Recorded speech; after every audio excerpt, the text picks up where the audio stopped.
Hai, ini bukan vlogger ceria. Hai, nama Putri Azalia Petrina. Kalian boleh panggil aku Petrina. Pertama-tama aku bakal kenalin diri aku. Ya, aku Petrina. Ya, Petrina. So, di sini aku bakal ngebahas tentang dunia permusikan, yaitu salah satunya dunia permusikan anak-anak. Ya, di sini kita harus ngebangkitin, dan aku di sini baru bisa dibilang baru memulai untuk YouTube. Ada satu hal yang emang bener aku pengen ngebikin video untuk ngebahas hal sangat penting, hal penting di dunia permusikan, terutamanya anak-anak. Oke, kita mulai aja ya. Oke, kita di sini akan mulai aja. Nggak usah panjang-panjang lebar lagi dan nggak sabar untuk ngebahasnya. Di sini aku bakal ngebahas tentang Papa T-Bob. Ya, Papa T-Bob. Yang pastinya anak-anak tahun 90-an yang tahu lagu anak-anak. Anak-anak ya contohnya seperti Joshua, Tina Toon, Obok-Obok, dan Mamu Bolo-Bolo, Trio Kuek-Kuek, dan lain-lainnya. Dari zaman dulu dan sampai sekarang, dunia permusikan akan ada habis. Beberapa tahun yang selama kita hidup pun pasti ada musik, ya musik in life. Kalau soal musik melo, romantis, intinya dewasa, itu pasti ada ya dari zaman dulu. Nah, di sini aku mau ngebahas tentang musik anak-anak.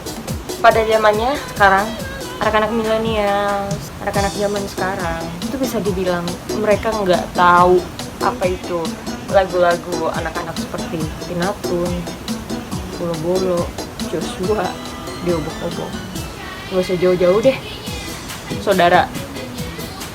Gue sendiri, gue tanyain, tahu lagu ini nggak? Enggak. Dan tahu kartun ini nggak? Enggak. Ya, anak-anak tahun 90-an otomatis dulu setiap hari minggu kalian pasti pantengin di depan kaca di depan TV hanya untuk nonton kartun. Terus yang kalian dengerin lagu itu lagu anak-anak pastinya, bukan seperti anak-anak sekarang pada ngebahas tentang cinta-cinta, ya kan, lagu-lagu ya yang kasmaran intinya. Nah, kenapa aku mau ngebahas ini? Sebenarnya aku sedikit nggak sanggup sih untuk ngebahas ini. Aku tuh bingung mau mulai dari mana. Aku nggak mau panjang lebar juga. Jadi yang pastinya aku bakal ceritain, dan yang pastinya aku bakal ceritain Papa T-Bob, antara Papa T-Bob dan aku. Papa T-Bob itu komposer Indonesia dan pencipta lagu anak-anak. Siapa sih yang nggak tahu dengan Papa T-Bob? Apalagi orang tua zaman dulu pasti tahu. Dan mungkin sampai sekarang, tepatnya baru beberapa hari yang lalu, Papa T-Bob baru ninggalin kita. Ya, kita dapat kabar duka. Salah satu komposer dan pencipta lagu anak-anak Indonesia telah wafat. Semoga amal ibadahnya diterima di sisi Allah Subhanahu wa Ta'ala. Amin. Aku, Petrina, salah satu orang yang bisa dibilang aku paling dekat juga dengan Papa T-Bob. Dan beliau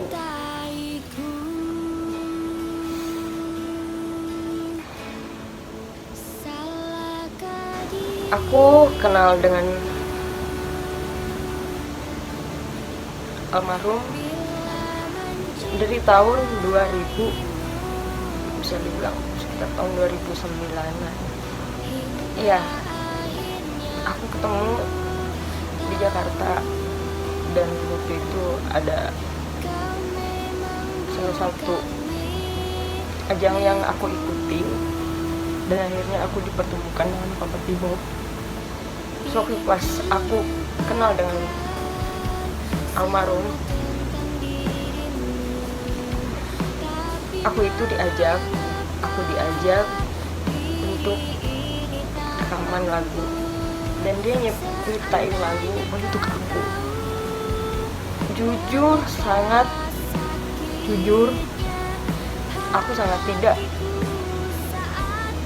percaya diri di dunia tarik suara, karena aku sadar bisa dibilang suara aku pas-pasan. Suara aku pas-pasan, dan pas waktu itu juga suara aku serak nggak jelas lah ya. Nah, jadi dulu itu aku diyakinkan dan dibikin, oke, suara kamu ini ciri khas pet gitu, suara kamu ciri khas, kita coba dulu. Dan di situ Papa Keyboard meyakinkan aku untuk nyanyi. Terus aku sampai bertanya-tanya, ciri khas itu seperti apa, Om? Dan aku manggil Om Bob. Iya, jadi dia ngajarin aku juga contoh seperti itu. Di saat orang dengerin di radio, oh ini lagu Petri, suara Petri, nah dia selalu ngomong kayak gitu, ayo kita coba nyanyi. Dan akhirnya aku ikut rekaman karena Om Bob, dan aku diajakin ke salah satu studio rekaman yang paling legend banget, dan otomatis artis-artis dan musisi juga pernah recording di situ. Aku juga lupa di mana, pokoknya tempatnya udah lama banget. Pokoknya artis-artis legend juga udah pernah kesana. Nah, aku rekaman segala macam, dan akhirnya berhasil.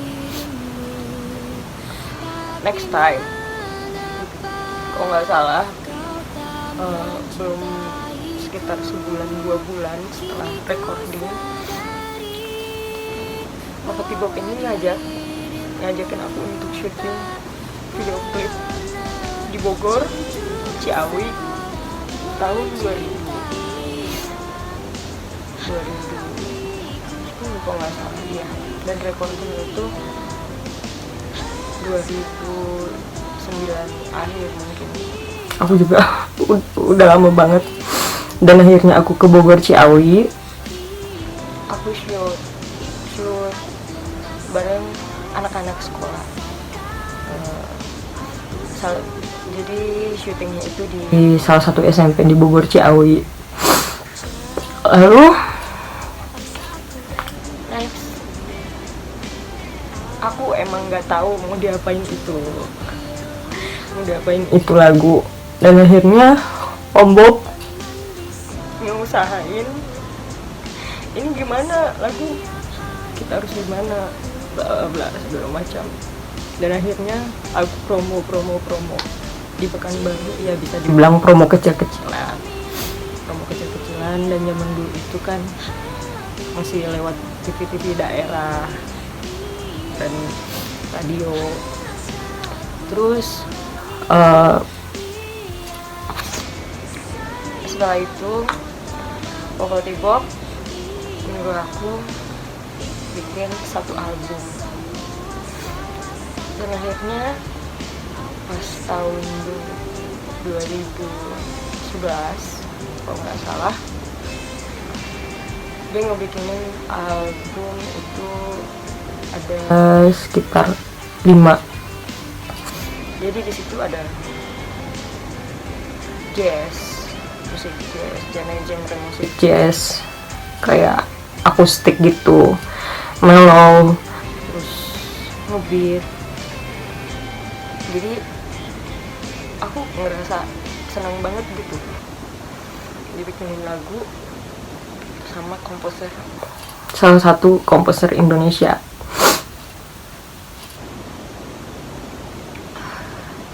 Next, Papa Keyboard nyuruh aku recording.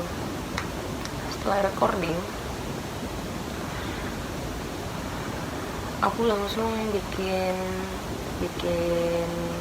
video klip satu yang judulnya Lowbat. Itu pilihan Papa T-Bob. Setelah itu dia ngebikinin aku NSP, kalau nggak salah cuman Telkomsel sama M3 kalau nggak salah, dan M3 itu aku juga lupa kodenya gimana, dan yang masih sampai sekarang aku pakai itu cuman Telkomsel. Terus itu sewaktu pas aku kelas 3 SMP. Jadi pas tahun 2012 itu aku shoot video klipnya. Setelah shoot video klip, kita mulai mau diapain nih lagunya lagi. Setelah itu Papa T-Bob nyuruh aku promo kalau misalkan ada kayak acara event atau gimana. Nah, di salah satu stasiun TV daerah di Pekanbaru Riau, ya karena aku lahir di sana, aku diajak. Jadi aku kayak ngisi acara lagi di saat ada acara musik zaman itu.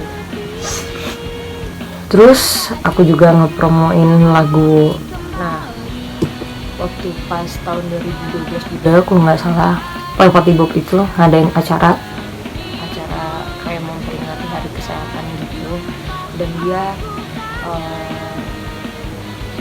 diundang sebagai juri di salah satu rumah sakit Pekanbaru. Terus undang aku sebagai guest star, dan di situ bukan aku doang sih, ada 2 band, 2 solo. Nah, itu salah satunya aku. Nah, jadi aku disuruh, ini Pet, kita ini, kalau kamu ngisi acara sekalian promoin lagu. Oke, siap.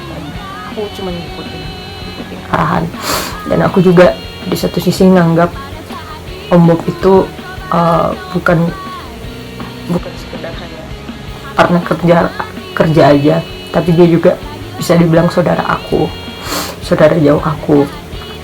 Terus pokoknya asalkan Papa T-Bob ada acara atau gimana, dia pasti nyuruh aku kalau ada di Pekanbaru gitu ya, kalau bisa di luar juga.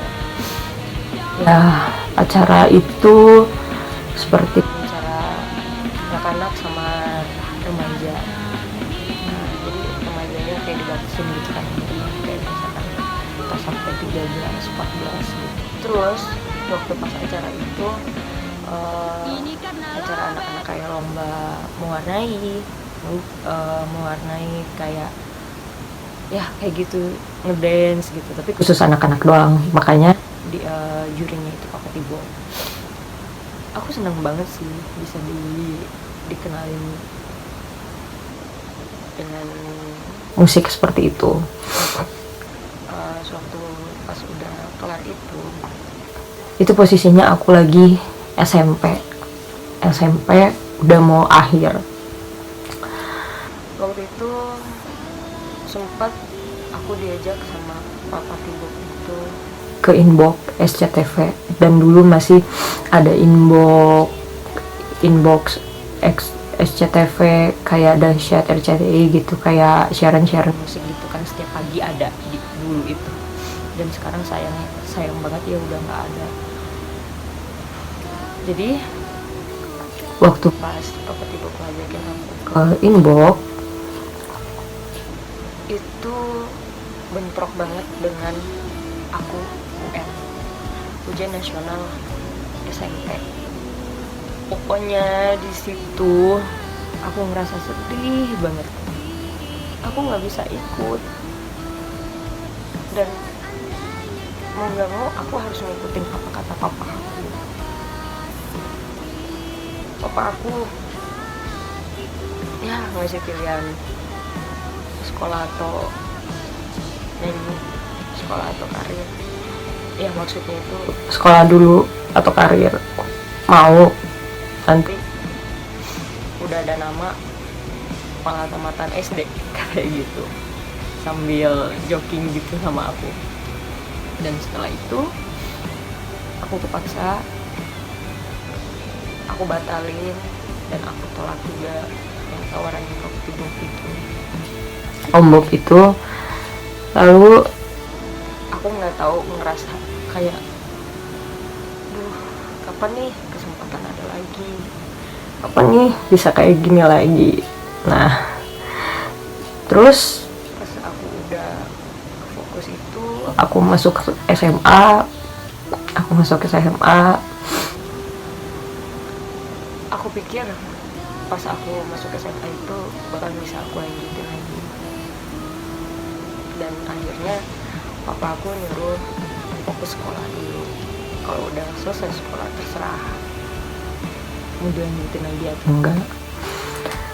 Terus aku pas SMA aku sempat bisa dibilang vakum ya, bisa dibilang off dulu, aku memang fokus. Dan tahun 2015 itu aku entah kenapa tiba-tiba inisiatif kepengen bikin video klip lagu aku, ya salah satu lagu aku itu aku bikin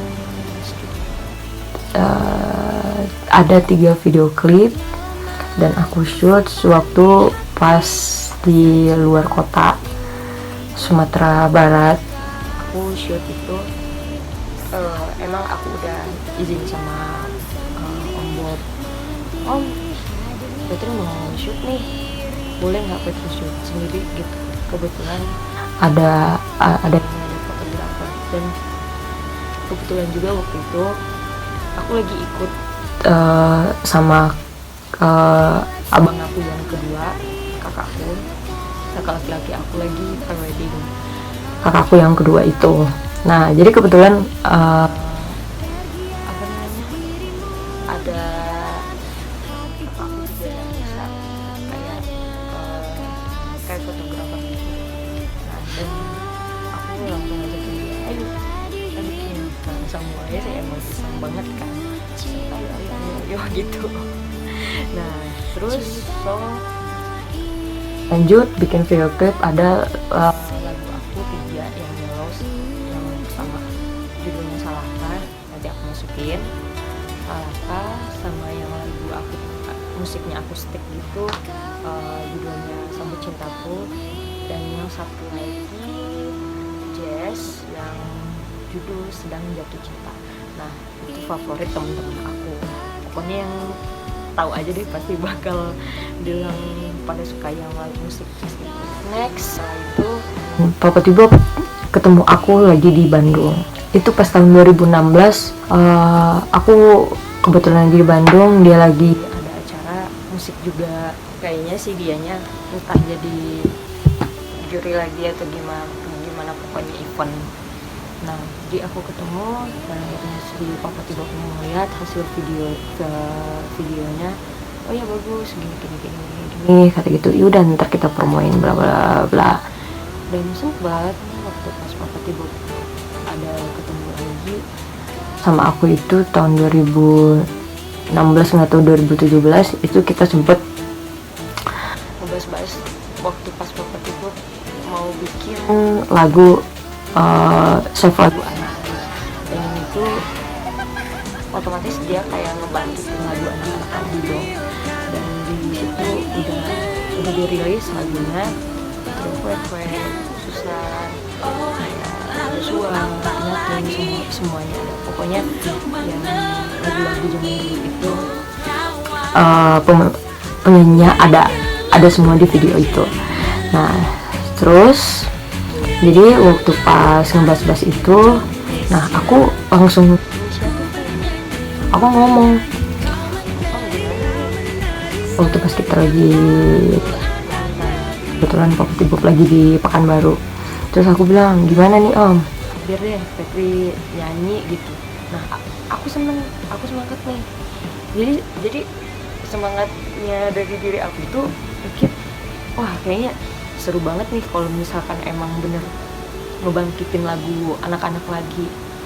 Kan secara anak-anak sekarang pasti ngedengerin lagu yang cinta-cinta, lagu-lagu dewasa pastinya kan. Nah jadi aku bilang boleh, tapi ya paling ntar aja, ntar kalau kayak gitu kan kita harus ngeresemin dulu bla bla bla. Nah terus aku juga mikir oh yaudah deh, mungkin Om Bobnya lagi sibuk atau gimana. Nah aku pernah terpikir kepengen yaudah deh aku aja deh sendiri. Nah semenjak aku udah mulai masuk kuliah dan Om Bobnya juga tahu kalau aku lagi sibuk mau kuliah, jadi udah dia bilang ke aku, yaudah Petri fokus kuliah aja dulu, kata gitu. Terus ya udah aku ngomongnya ya udah Om, gampang sih kalau soal itu, pokoknya Om kalau misalkan ada ke Bandung kabarin Petri gitu. Kebetulan aku juga lagi kuliah di Bandung. Dan terakhir aku belum lama, waktu pas tahun 2018 kalau nggak salah, 18 sekitar 18, aku masih ada kontak kan, 18 masih ada kontak kan, masih nanya kabar, dan Om Bobnya juga masih jet lag dan bolak-balik, kayaknya dia lanjutin dunia permusikannya di Malaysia. Terus aku masih kontak-kontakan, dan Papa Tibok juga sempat mau ngajakin aku hijrah ke Malaysia untuk lagu ini. Oh ya, dan satu lagi, Papa Tibok juga pernah nawarin lagu dangdut ke aku. Itu udah ada lagu dangdutnya, aku udah recording, kebetulan recordingnya di Pekanbaru, karena emang kebetulan Papa Tibok lagi di Pekanbaru waktu itu. Dan itu mau dibikin video klipnya belum sempet karena aku lagi sibuk ngurusin surat-surat kuliah, ngurusin kuliah intinya. Disayangkan sampai sekarang aku juga udah nggak tahu lagi aku mau mulai dari mana lagi. Dan waktu pas terakhir ini beberapa bulan yang lalu, kalau nggak salah bulan Maret ini 2020,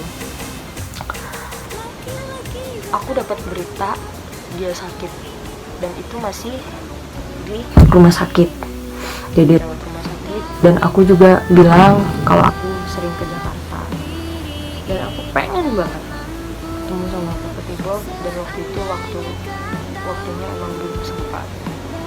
Dan sewaktu pas Papa Tibok sakit itu, entah kenapa aku kepengen banget ngejengukin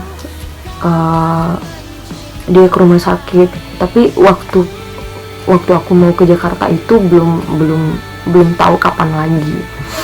Dan setelah itu beberapa bulan waktu pas dia di rumah sakit, aku nanya, aku chat dia via sos,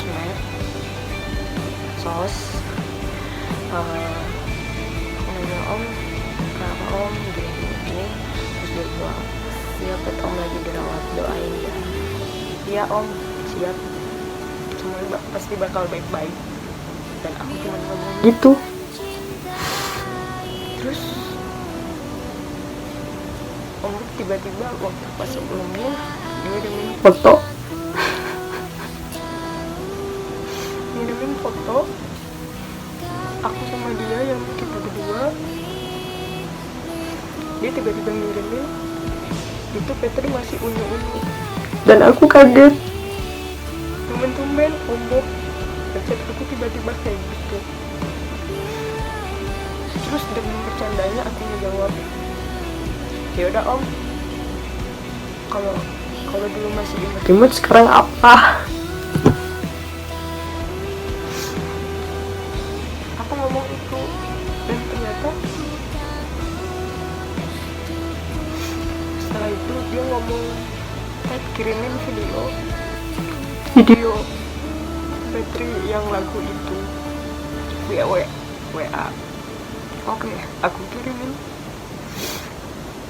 dan yang nggak nyangkanya ternyata itu percakapan kita via chatting terakhir. Dan beberapa hari yang lalu aku baru dapat kabar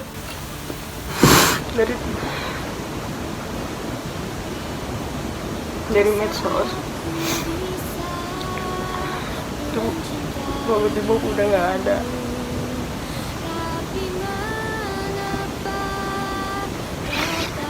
Aku nggak tahu mau bilang apa dan spontan refleks aku cuma bisa langsung nangis. Aku nangis dan aku cuma bisa sedih. Sedihnya itu kenapa waktu pas di rumah sakit aku nggak kesana, aku malah sibuk kuliah.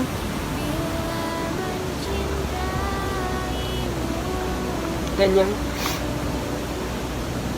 aku sedihkan kalau bukan karena beliau,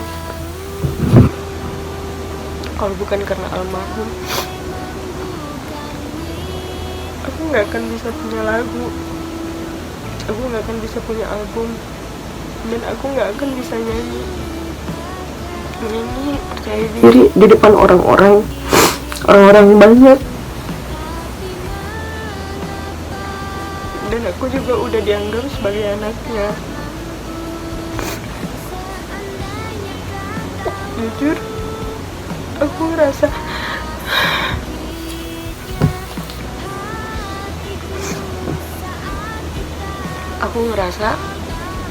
emang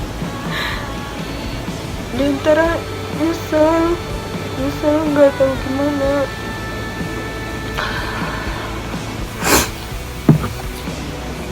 Dan pastinya yang makin aku nyesel, aku nggak bisa kesana. Sewaktu pas pemakamannya, insya Allah kalau emang keadaan Jakarta udah mulai kondusif, aku bakalan kesana dan aku mau ke pemakamannya.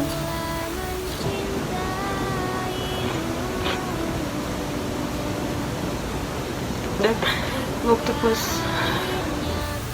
dengar kabar Om Bob udah nggak ada, pikiran aku cabang-cabang. Pikiran aku selalu bilang, gue nyesel. Kenapa dulu nggak nerusin bareng-bareng? Kenapa dulu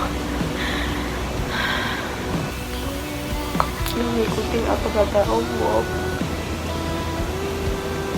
Ya mungkin di satu sisi karena emang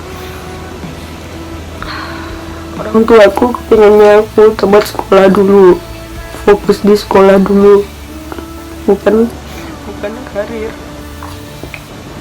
Jadi dan itu salah satu yang buat aku sedih. Dan yang kedua, aku ngerasa sedihnya, pencipta lagu anak-anak udah nggak ada.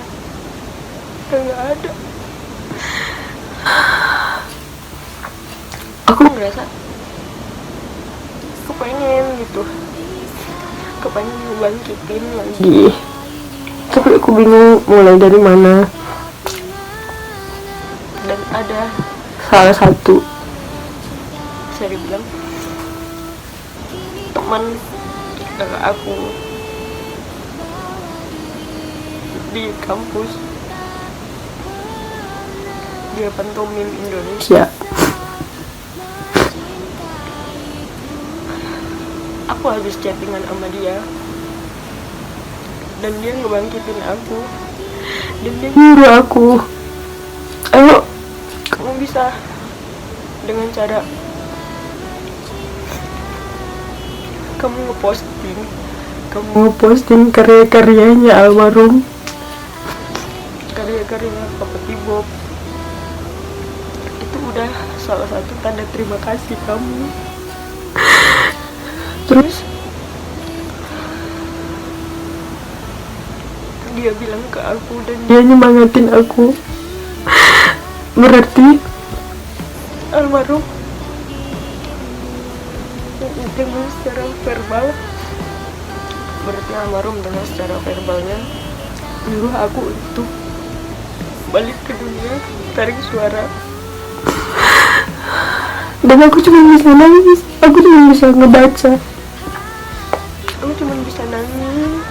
Aku nggak tahu mau ngapain, dan aku langsung tergerak hati aku. Dan sebelumnya aku juga kepengen bikin video, dan aku disupport sama orang-orang sekitar. Aku disupport sama teman-temanku. Ayo Pep, kamu pasti bisa, semuanya segala macem. Dan ini salah satu aku bikin video konten YouTube untuk Papa Tibo sebagai tanda terima kasihku. Berkat almarhum, aku mungkin gak akan bisa kenal di dunia permusikan. Dan berkat almarhum, dunia masa kecilku mungkin gak akan seceria dulu, gak sebahagia dulu. Dan yang pastinya, khusus untuk anak-anak tahun 90-an pasti tahu lagu-lagunya. Dan aku favorit banget lagu-lagu itu. Dan ternyata aku udah sekolah, aku mulai dari SMP, aku ketemu gitu. Dan yang senangnya aku ketemu sama penciptanya langsung, aku ketemu sama pencipta lagunya langsung. Ya, kalau bisa diceritakan panjang lagi, aku pasti bakal cerita panjang lagi. Kurang lebihnya, dan ya seperti itu. Kurang banyaknya aku udah bercerita tentang perjalanan aku di dunia tarik suara bareng Papa Tibo. Dan aku juga udah janji dalam hati aku mau datang ke kuburannya. Ya walaupun aku nggak bisa melihat sewaktu pas pemakamannya untuk terakhir kalinya. So, itulah cerita aku sama Papa Tibo. Aku yang selalu dibimbing dia, mentorin dia sewaktu pas ya untuk dunia, bisa dibilang dunia permusikan, tarik suara. Pokoknya Papa Tibo selalu ada di hati aku, dan karya-karya selalu dikenang. Dan otomatis kalian juga yang anak tahun 90-an pasti gak akan lupa lagu-lagu itu. Seperti lagu Trio Kwek Kwek. Aku paling seneng banget sama lagu Trio Kwek Kwek yang Jangan Marah, dan yang lainnya. Seru banget tau, ngenang-ngenang masa kecil. Dan yang asal kalian tahu juga, Papa Tibo selain ngebikin lagu anak-anak, dia dulu pernah bikin lagu musik band gitu, anak-anak band. Selain band solo, ya salah satunya aku. Dan yang udah beberapa tahun yang lalu yang viral banget itu lagu dangdut juga dia bikin, kayak lagu Hesti, Kelepek-kelepek. Nah, itu salah satu lagu yang dia ciptain juga, yang udah terkenal. Terus terakhir Januari kemarin, kalau nggak salah, ya Januari, itu lagu dangdut yang juga yang dinyanyiin sama Kak Beji, yang judulnya Dong.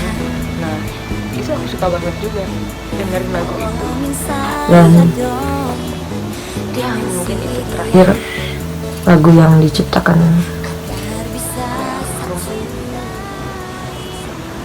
So ya, semoga kita bisa bangkitkan lagu anak-anak Indonesia, anak-anak zaman sekarang, anak-anak millennials, dan yang kalau bisa dibilang generasi Z ini.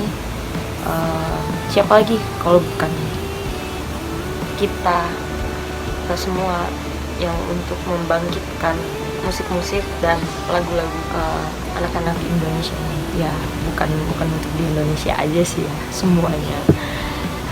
Dan alasan aku bikin video ini, yang tujuan utama aku memang untuk Papa T-Bob, almarhum Papa T-Bob. Terima kasih buat almarhum Papa T-Bob yang udah memperkenalkan aku di dunia tarik suara musikan. Aku minta doanya kepada teman-teman semuanya. Kita doakan bareng-bareng untuk almarhum Papa T-Bob. Semoga amal ibadahnya diterima di sisi Allah Subhanahu wa Ta'ala, dan semuanya diterima di sisi Tuhan, dan semoga juga keluarga yang ditinggalkan selalu diberi kesabaran dan ketabahan. So ya, aku juga bikin video ini emang salah satu tanda terima kasih aku kepada Papa T-Bob, almarhum Papa T-Bob. Dan aku juga pengen mengenang beliau, dan aku pengen mengenang almarhum, dan aku juga pengen mengenang selain itu buat kita semuanya juga, kita bareng-bareng menang almarhum, karya-karya almarhum, dan yang pastinya pasti bakal diingat di dalam hati dan pikiran kita karya-karya almarhum. Dan aku berharap anak-anak zaman sekarang, anak-anak millennials, anak-anak zaman sekarang bisa dan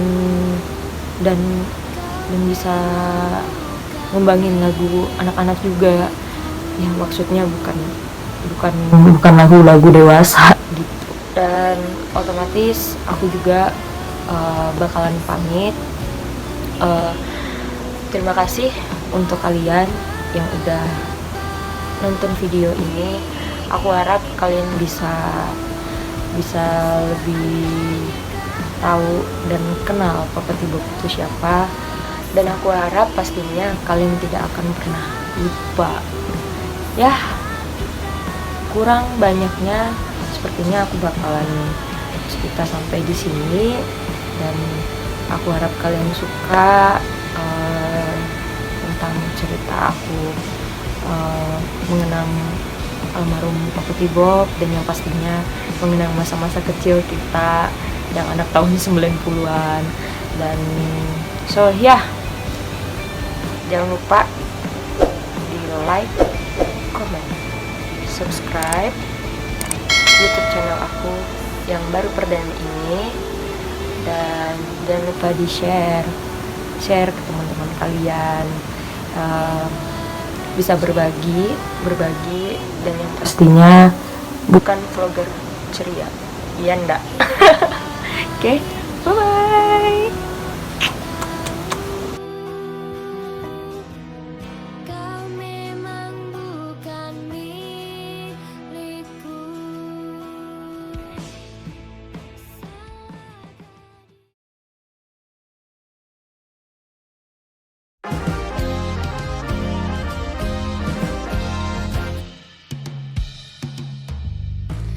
Kali ini benar-benar aku susah tidur.